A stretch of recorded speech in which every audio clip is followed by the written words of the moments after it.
What's up? So I am just screwing around in my shop, and I was watching a Donna Dewberry one stroke video, which if you're trying to learn one stroke, that is the best way to do it. She's a great teacher. You just got to scale everything down, obviously, because she works on bigger canvases. Anyways, I was working on a chrysanthemum today, and I was like, hey, this would be a perfect one to teach other people because it's really simple. You don't have to, it looks complicated, but it's different from the roses, as in you don't have to like shape the petals with an angled brush and all this stuff, okay? So we're going to learn this one today. And what you're going to need is some gel paints. So I highly recommend the crayon gels from Helen's Nails. She has made like the perfect formula for a gel paint. It's nice and opaque, but it's not super runny, but it's also not really dry, so it doesn't drag super bad, which is what you need in a good one-stroke paint as far as I've found. So we're going to use, from her first collection, we're going to use Apple Tree, which is a nice green, Crazy Black, just a little tiny bit. Honestly, I put like way too much on my palette. You need maybe a dot, so don't use that much. This is like the blackest black too, so make sure if you do use just straight black, make sure it's super thin, because it will not cure if it's not thin. I'm telling you right now. And then we're going to use Early Coffee, which is a nice like reddy brown color. And then we have Lemonade, and we have Forever Love, which is a really pretty red. I always struggle finding a good red gel paint. This one's great. Love it. Also, yellow gel paints are really hard because they're usually not super opaque. This one's pretty good. I wouldn't say it's like as opaque as I would hope, but it does the job. And if you mix it with white, it's more opaque, so it does well there. So we are going to start with a black background. Make sure you put a matte top coat on it, because one stroke just does better on a matte top coat. It has a little more grip to it, and gel paints do better that way too. We're also going to use this brush. I got it off Amazon with like a bunch of other brushes. But anyway, it's basically just a pointed, it's got a point, like it'll come to a pointed tip. But why I used it is because when it flattens out, it has a rounded edge there. And so that's what gives you those rounded petals.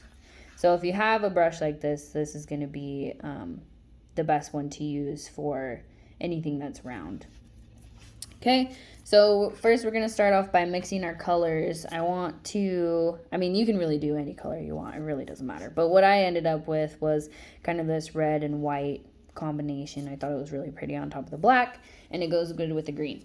So what I'm going to do is take my palette. This is obviously mixtures from earlier, but how I mixed that red was I just took literally a dot of black and just swirled it right into my red until I got kind of the maroony color I'm looking for, just a darker red. And I took a dot of brown, mixed that in there as well. It's kind of hard to see on camera, but it does change up the color a little bit. This light is kind of harsh, so hopefully you can see it, maybe. And then I took a little bit of yellow and mixed that in as well. Honestly, I'm not entirely sure why. I just thought it would look good.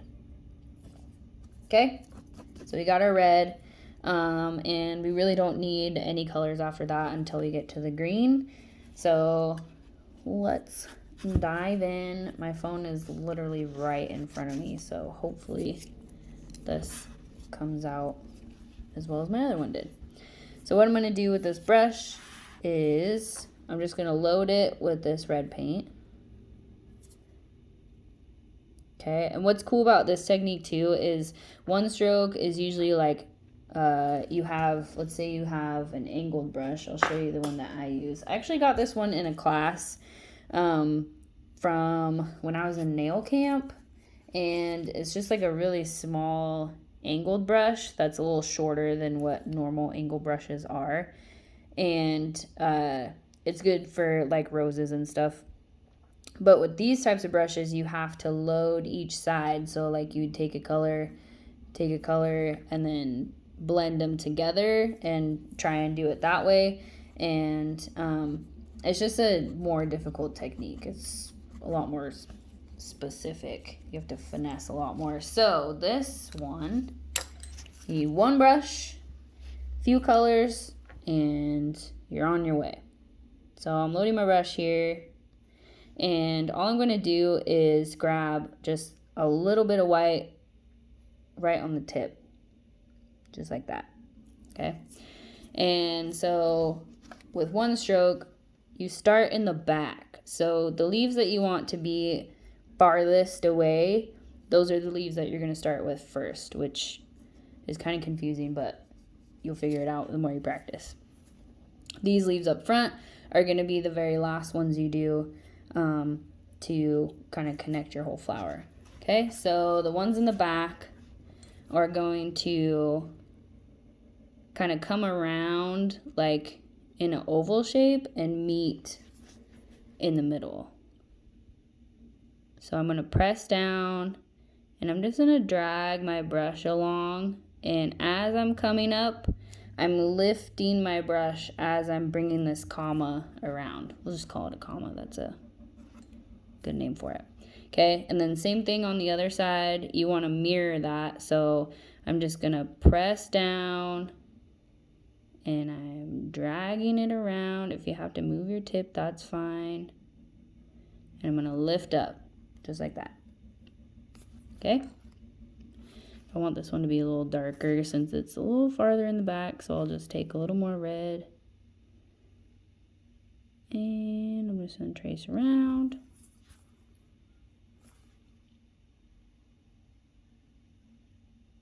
Color good. Okay? That's all you got to do there. So as we go forward, we're going to add a little more white so that it's like the closer the petals are, the lighter they're going to be. So I'm going to add a little more white. It's literally like the smallest dot possible.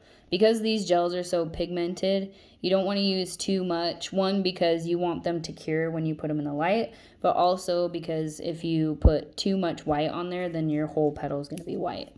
So it takes a lot of really, really small movements. So then our next one, we're going to bring it in just a little bit, like right there.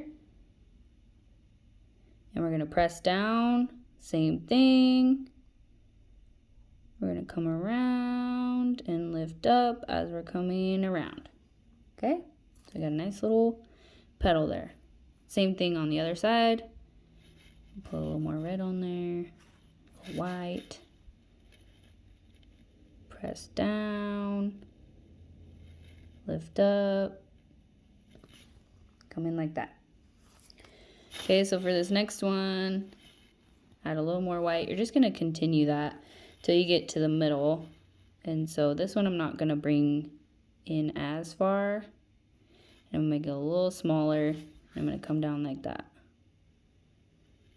What's cool about one stroke too is that if you have to go back over it, you totally can. It doesn't ruin it. It doesn't make it look any different. It's actually really forgiving technique once you get the hang of it. Okay, same on this side. And I want a little more red on the outside.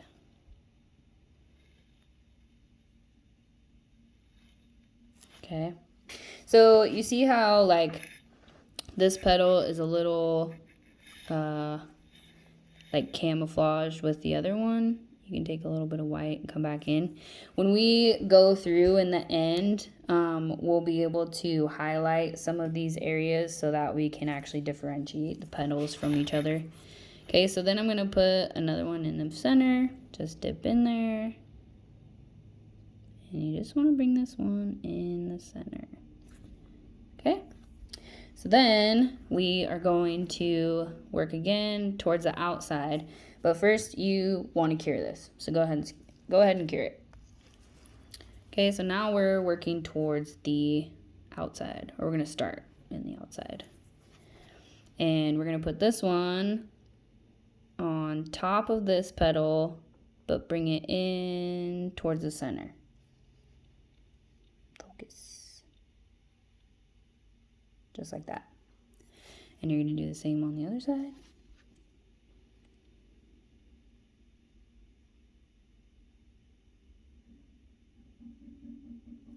Okay, meet in the middle. Then we're going to continue that pattern.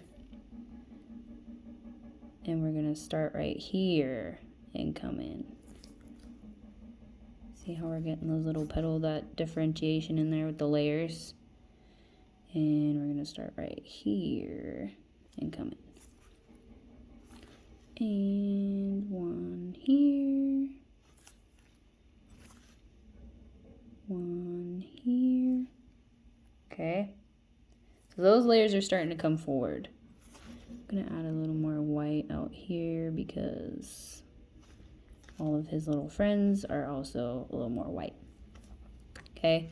And then we're going to put another one right in the center, just like that. Okay. And then you're going to cure it. Okay, same thing one more time for the people in the back. A little bit of red, a little bit of white. And we're going to start this one inwards a little bit.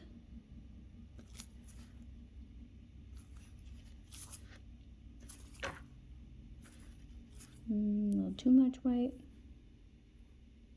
Some more red, white. And inward a little bit. And I'm just pressing down and bringing that brush up. That's how you get those little teardrop shapes. Okay, we're gonna go again. Right there. And I'm kind of setting these next leaves in between the ones previously. That'll help get your layers to set up a little better. A little more red, a little white.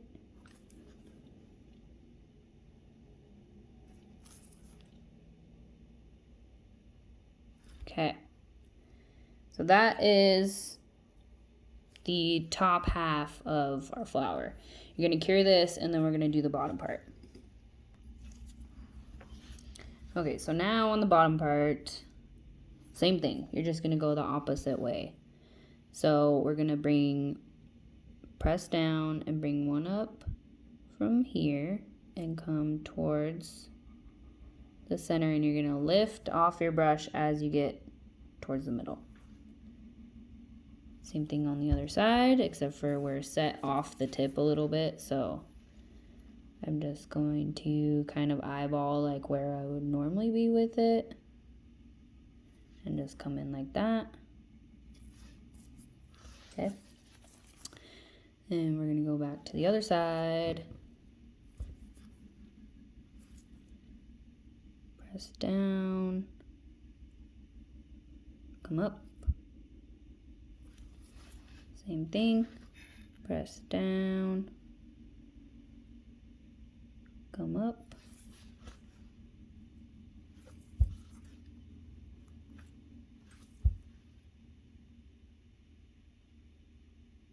Down.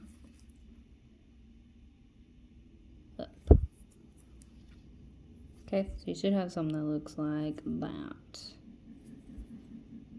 I want these to be right in the middle.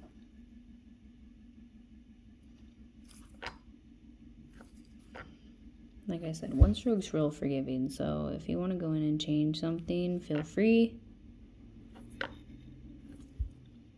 Like right around this point, I like to make sure that my petals are where I want them.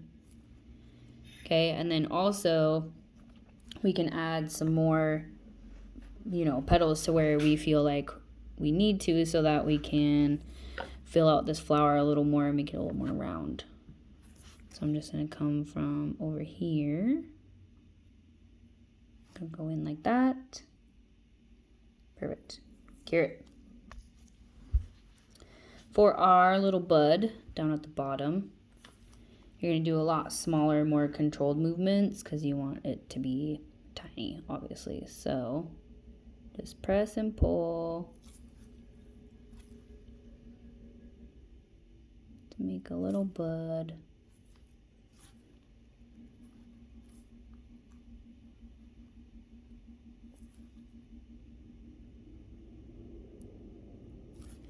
And the rounder the brush, the better. Or I guess the rounder the tip is, the better. Because you can get more round petals at the top. But you don't want something that's too round, or else they're going to be too fat when you're trying to taper off. Okay, cute little center, and then I'm just going to do one leaf on the bottom, just like that. Okay, and then cure it. Okay, so next thing we're going to do is the leaves. So I'm going to mix some colors up here again, and we're going to do some yellow and green because we don't want our green to be too green. We want it to be a little more realistic. So we'll add some yellow to it and a teeny bit of brown just to muddy it up a bit. Okay, so we have a nice like leafy green color.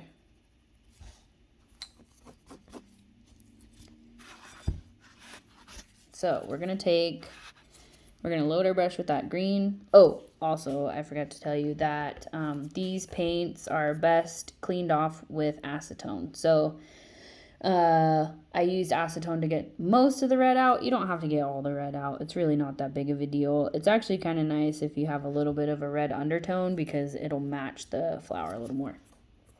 Okay, so we're loading with our green, and we're just going to dip into the yellow, just like that. Which might be a little too much.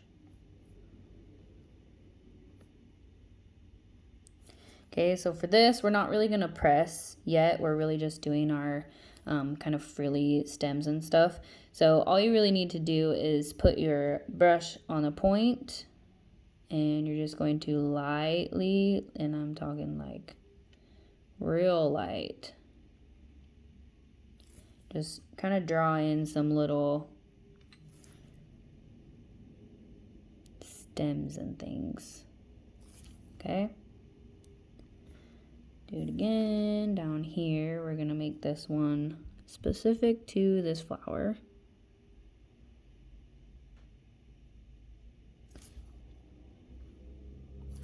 What's cool about this too is you really can't go wrong. Like this is kind of, it's not realism, so you don't have to be super precise with, you know, how things look or whatever, but it still like really looks cool. Like it's like an actual chrysanthemum, which I think is what this flower is. I don't know. That's what Donna says. So we're going with what Donna says.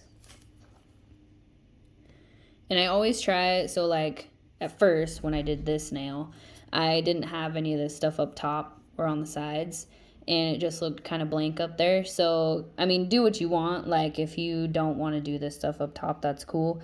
But it just does balance out the nail a little better. If you want to do rhinestones or, you know, something different up there, that's totally cool too. I just do it to just kind of fill out the nail and practice some leaves at the same time.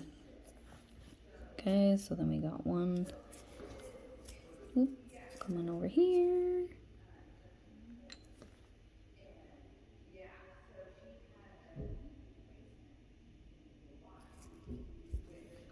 Cute, cute. Another one over here. Okay, so now we're going to go into our leaves, and this is going to be the same thing. This is where you're going to press and pull and get your rounded edges. Okay, so same thing, got a little bit of green, a little bit of yellow on the tip. And we're gonna press, and we're gonna lift up as we're dragging towards the stem. Okay, she's cute, I like her. Moving on, we'll do this one, press and pull. And then press and pull. Press and pull. And this is also, if you just want to do the leaves, that's a really good way to practice the press and pull method.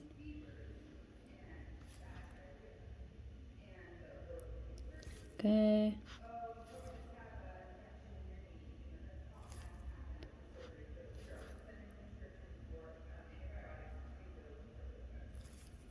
Boom.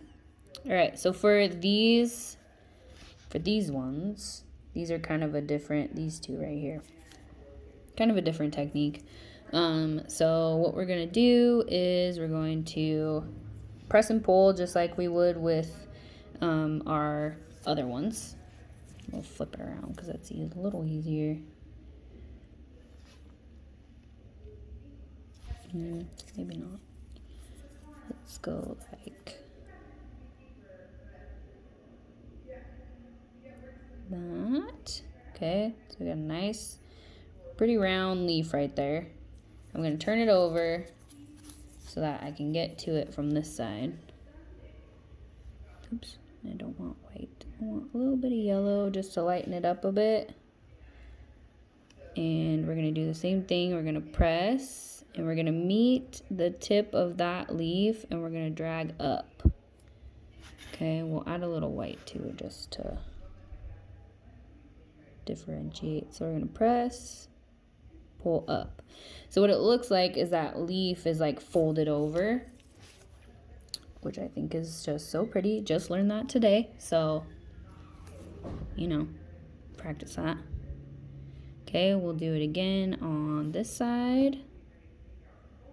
Press, pull, and then we're going to press, pull, and meet that edge right there. Okay, so pretty.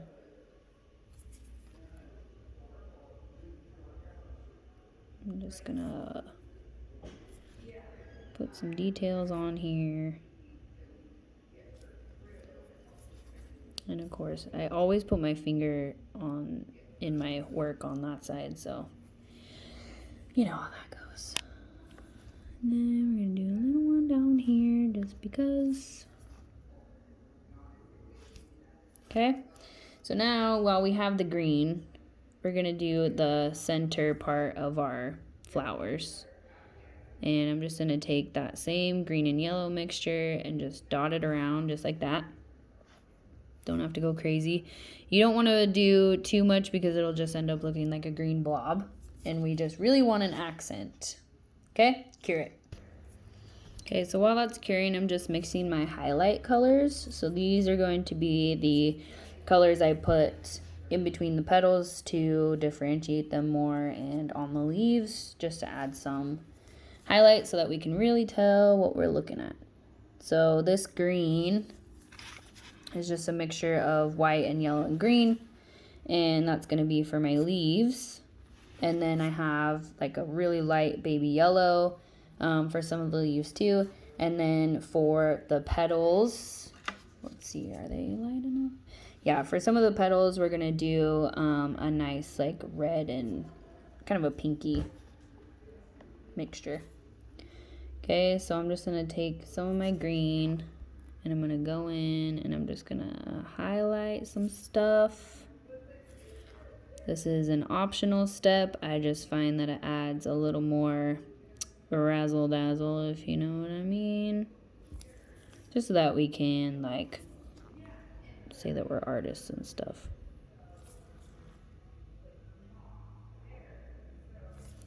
Come down like that. Oh, and this brush is just a really tiny liner brush. It's probably like, I would say short length, maybe not medium, but short. And I probably got it from Elegant Glass Nails because that's usually where I get most of my striping brushes. So hit Tiffany up if you want some of those. Get some yellow, and we're gonna go in here. Yellow.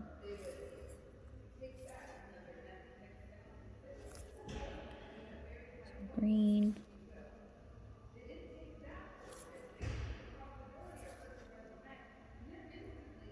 Green. Okay, so we got our leaves highlighted. Let's do our petals. So I'm just gonna do just a quick, like, little bit of this, a little bit of that. Make some. Basically, it's like a white with a tint of red, you know.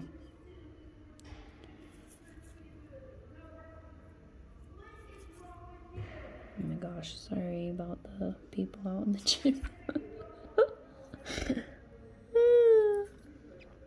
Okay, so I'm gonna try and make my brush as pointed as possible so that we can get nice, crisp, defined lines. So I'm gonna go up here and I'm going to define this one right here so that we can define it from the back.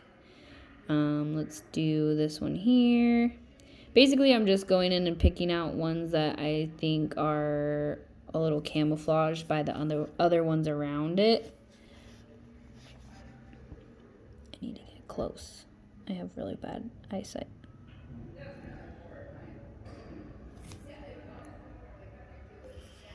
Okay, and I mixed a little bit of red in there because I feel like just plain white is a little too harsh. So this way we are, again, trying to be a little more realistic, I guess. Even though this is like the least, not the least realistic, obviously, but pretty close. Okay, that one. That one. Just going around. Doesn't need to be anything serious.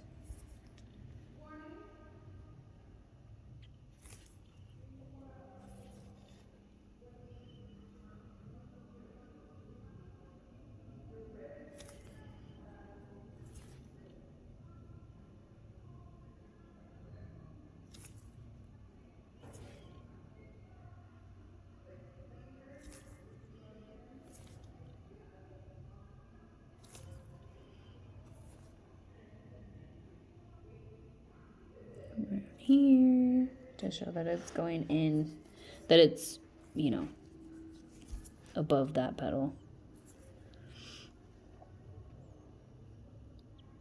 Go around here too to show that this leaf is in front of that petal.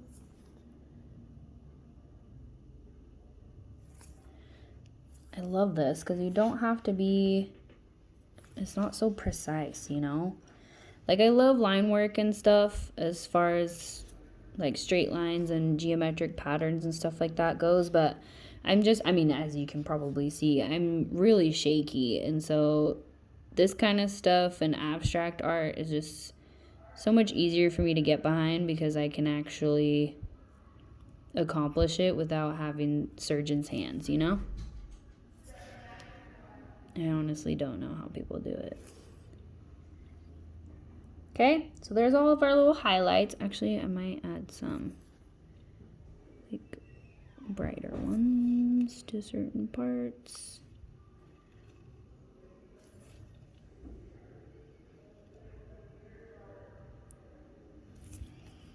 Just to really make them stand out, because why not?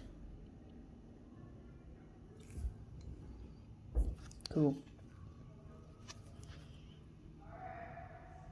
Cool, cool, cool.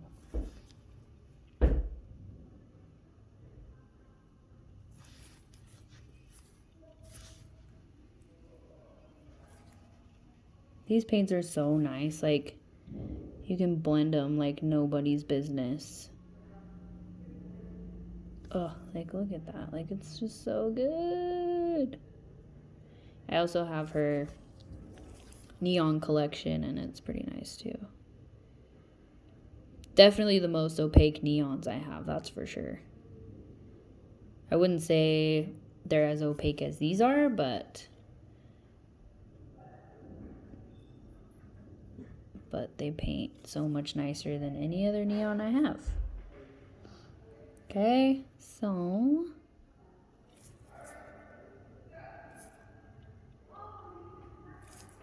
get that in the light. Actually, I'm gonna add a little bit of highlight too to the middle here,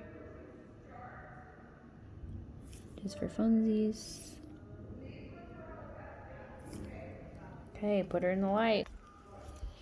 All right, there you have it with matte top coat. Top coat always just brings everything together. It melts it together a lot better. Yeah. So there's your chrysanthemums. Thanks for hanging out with me. Try this one at home. It's super easy. And tag me if you do. Okay, bye.